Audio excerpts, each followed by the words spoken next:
حتى أهل البدع والأهواء، أهل البدع العقائدية وأهل البدع السياسية. أنا أقول بيننا وبينكم السلف، بيننا وبينكم الكتب، كان فيقول البدع بيننا وبينكم. بسم الله الرحمن الرحيم.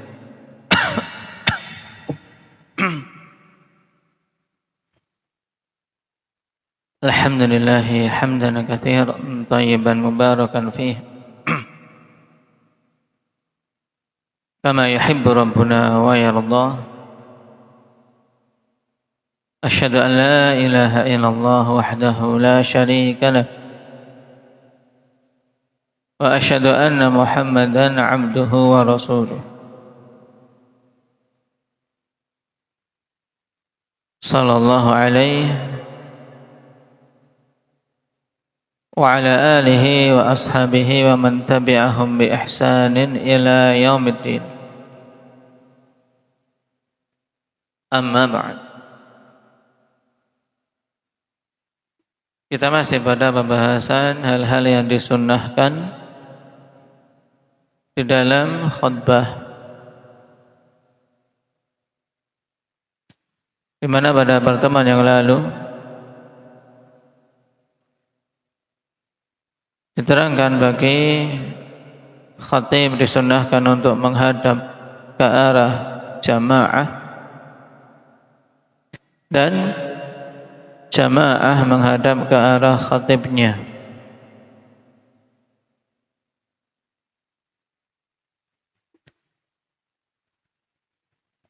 Kemudian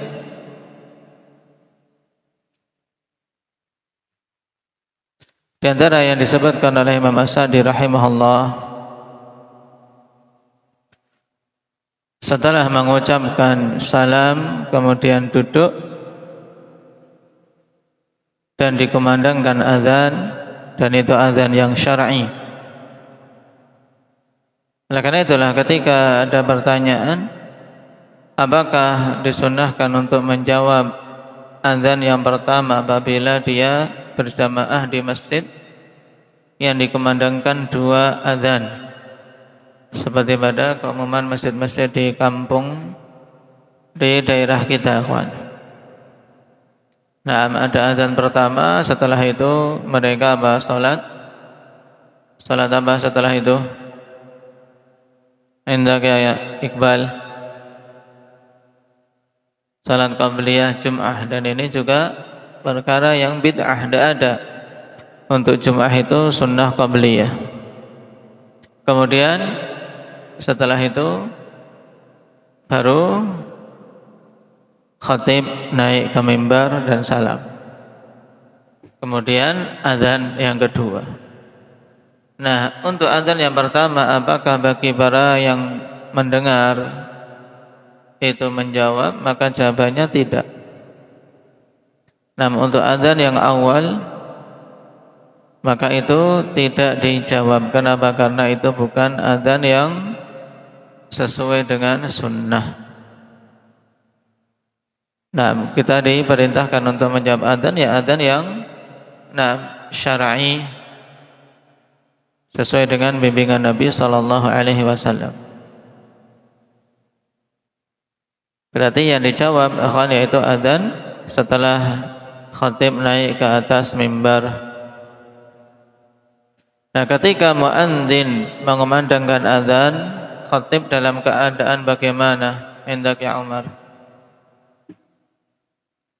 Duduk. Baik. Nah, setelah selesai perhatikan qala Imam Sa'di rahimahullah, "Tsumma yaqumu fayakhthub." Taib, ini perkara kelima dari hal-hal yang disunnahkan bagi khatib, yaitu dia berkhutbah dalam keadaan berdiri. Disunnahkan para khutbah ketika menyampaikan khutbah dalam keadaan berdiri. Berdasarkan ayat di surat Jum'ah, wa tarakuka qa'imah, mereka meninggalkanmu dalam keadaan berdiri. Nah, berdiri berkhutbah ini menunjukkan bahwasanya Nabi sallallahu alaihi wasallam ketika berkhutbah di hari Jum'ah, beliau khutbahnya dalam keadaan berdiri. Juga hadis Jabir bin Samurah radhiyallahu anhu, anna Nabiy sallallahu alaihi wasallam kana yakhutubu qa'iman, thumma yajlisu, thumma yaqumu fayakhtubu qa'imah. Faman nabba'aka annahu kana yakhutubu jalisan faqad kadzab. Hadis Jabir bin Samurah dalam Sahih Muslim. Adalah dulu Nabi SAW berkhutbah dalam keadaan berdiri, kemudian beliau duduk, kemudian berdiri dan berkhutbah dalam keadaan berdiri, khutbah yang kedua. Maka siapa saja menyampaikan kabar kepadamu bahwasanya Nabi berkhutbah dalam keadaan duduk, maka sungguh dia telah berdusta. Nah, hadis dikeluarkan oleh Imam Muslim.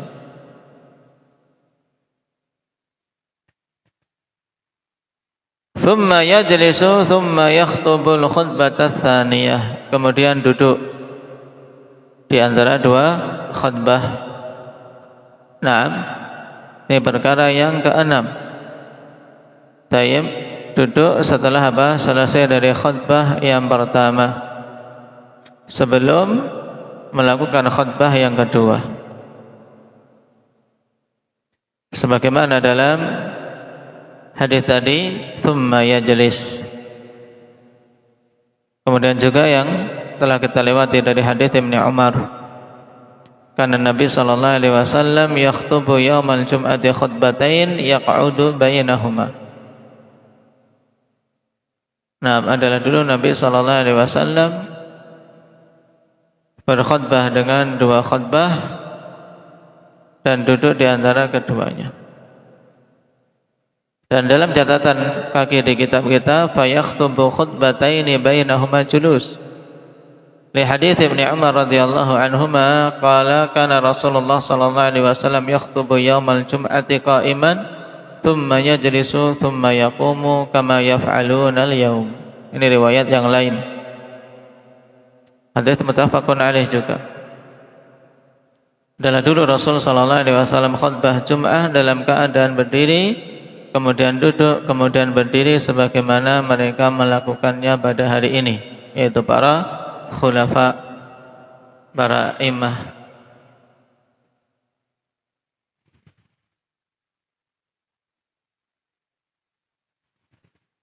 Dan tentang disunahkannya berdiri pada dua khutbah kemudian duduk di antara keduanya, ini merupakan pendapat jumhurul ulama.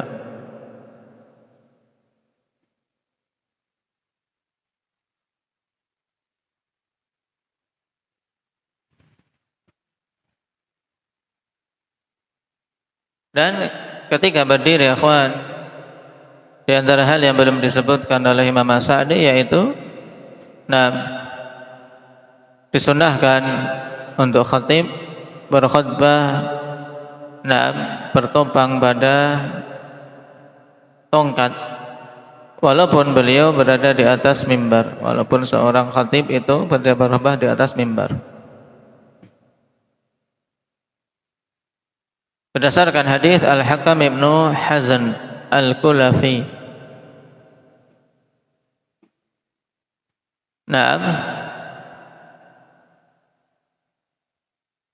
Ketika beliau dikirim oleh kaumnya untuk menemui Rasulullah sallallahu alaihi wasallam. Taib. Kemudian fa'aqamna biha ayyaman syahidna fiha al-jum'ah ma'a Rasulillah sallallahu alaihi wasallam. Kami tinggal di Madinah beberapa hari dan kami menyaksikan padanya Jum'ah bersama Rasul sallallahu alaihi wasallam. Faqama mutawakki'an ala 'asa aw qausin fahamidallah wa athna alaihi.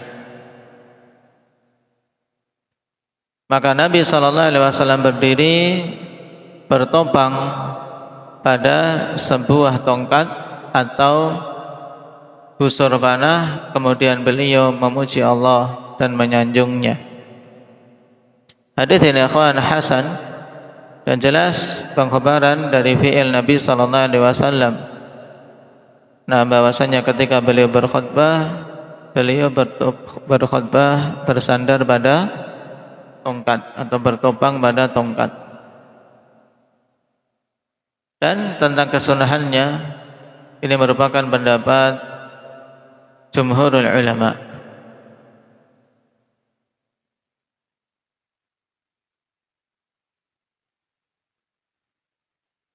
Dan itu hay'ah yang juga ikhwan membantu khatib untuk apa? Untuk tangannya bisa lebih tenang. Ketika ada tongkat, dia tangannya memegang tongkat sehingga akan lebih bagus hay'ahnya. Berbeda kalau dia berdiri begitu, tangannya mau diletakkan di mana bingung. Baik. Maka ini termasuk di antara sunnah yang dicontohkan oleh Nabi sallallahu alaihi wasallam. Qala al-Imam Sa'di rahimahullahu taala, "Tsumma tuqamu as-salatu fayusalli bihim rak'atain yajharu fihima bil qira'ah." Kemudian dikumandangkanlah iqamah untuk salat. Kemudian salat mengimami manusia 2 rakaat dan mengeraskan badannya bacaan. Perhatikan catatan kaki di cetakan kita. Wa salatul jum'ati rak'ataini bil ijma'. Dan salat Jumat itu rakaatnya 2 berdasarkan ijma'. Wa liqauli Umar radhiyallahu anhu salatul jum'ati rak'atan wa salatul fitri rak'atan wa salatul adha rak'atan wa salatus safari rak'atan tamamun ghairu qasrin ala lisani Muhammadin sallallahu alaihi wasallam. Salat Jumat itu 2 rakaat, perkataan Umar. Salat Idul Fitri 2 rakaat, salat Idul Adha 2 rakaat, salat safar yaitu ketika seorang safar 2 rakaat sempurna, tidak ada kekurangan berdasarkan lisan dari Nabi kita Muhammad sallallahu alaihi wasallam. Berdasarkan perkataan Nabi kita Muhammad sallallahu alaihi wasallam. Perkataan tamamun ghairu qasrin maksudnya kawan bahwasanya walaupun musafir melakukan salat dengan qasar, mereka mendapatkan pahala sempurna, tidak dipangkas, tidak dikurangi. Itu maksud Umar.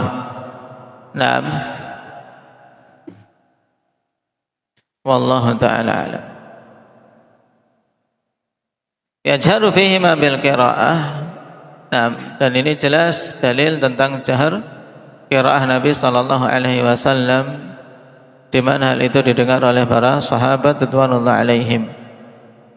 Dan juga dinukilkan ijma' oleh Imam Nawawi, ajma'atil ummah ala anna al-jum'ata rak'atan ala annahu yusannul jahru fihima.